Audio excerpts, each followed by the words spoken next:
If you enjoyed this video, be sure to hit that sub button for more amazing content. Now, let's jump straight into the video. What's good, YouTube? It's your girl Bofina1, bringing you guys yet another YouTube video. And this is something that I've been thinking about for quite some time, and that is, why do people value cars so much? There are a lot of things in life that are considered depreciating assets, meaning it's something that you own, but it does not go up in value. If anything, it goes down in value, which is considered a depreciating asset. Which grants the question, why would someone want to spend roughly $400, $500 a month on an asset that is slowly losing value, not including car insurance, gas, repairs for the car, etc., etc. And if you look at the statistics or many people's response, most of the time it's because many people want to look like they have a lot of money. They buy these luxury cars you have to pay premium price to own, and you also have to pay premium price in order for it to run, and all that because it's a sense of status.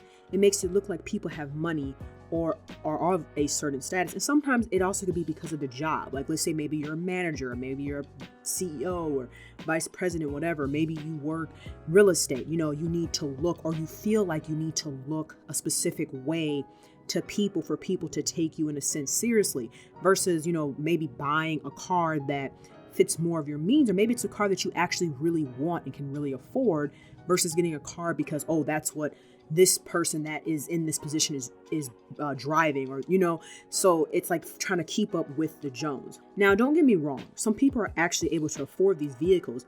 Many people are not able to, and they stretch every dollar with no emergency fund just to be able to get a car that their income does not really allow them to afford, which is another thing. And I know a lot of you may have heard about this, about at least putting down 10% or 20%. There's the whole thing of you put down 20%, the car note is no more than 10% of your monthly net income, and you try to pay it off within 4 years. Now, obviously, a lot of people are not able to necessarily do that because, the shorter the time frame is of something that you're paying off, meaning you're taking a loan for, also means that, you're going to have to pay a higher monthly payment.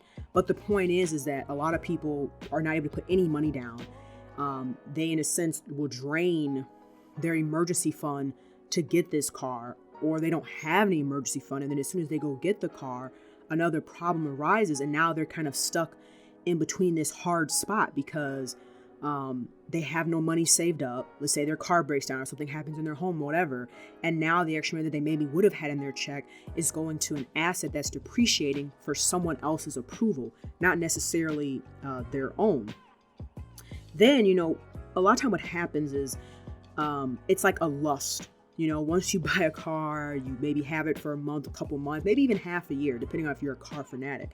Once you have the car, after a little while, you realize that, that's all it is. It's just a car. And then in a lot of cases, people are looking to try to sell it, take it back. And like I said, with it being a depreciating asset, even when you sell it, to, let's say, maybe pay off your loan or try to pay a lot of it off, you're not going to get back nowhere near what you actually paid for. Because as soon as you drive the car off the lot, the value of it goes down.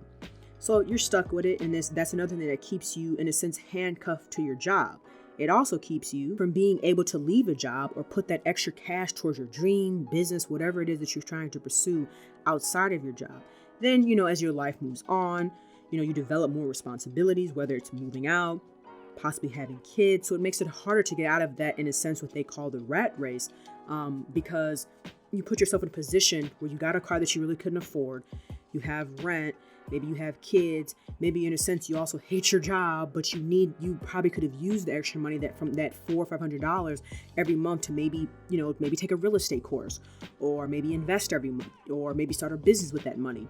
Now all of your money is tied up. So now, in a sense, you're like in this rat race where you have nothing, you're handcuffed to your job. And that's pretty much what it is. But that's just my take, I believe, on why a lot of people tend to value vehicles so much, regardless of, even if they know that it's a depreciating asset, even if they know that it's something that it's not going to be beneficial to them long term.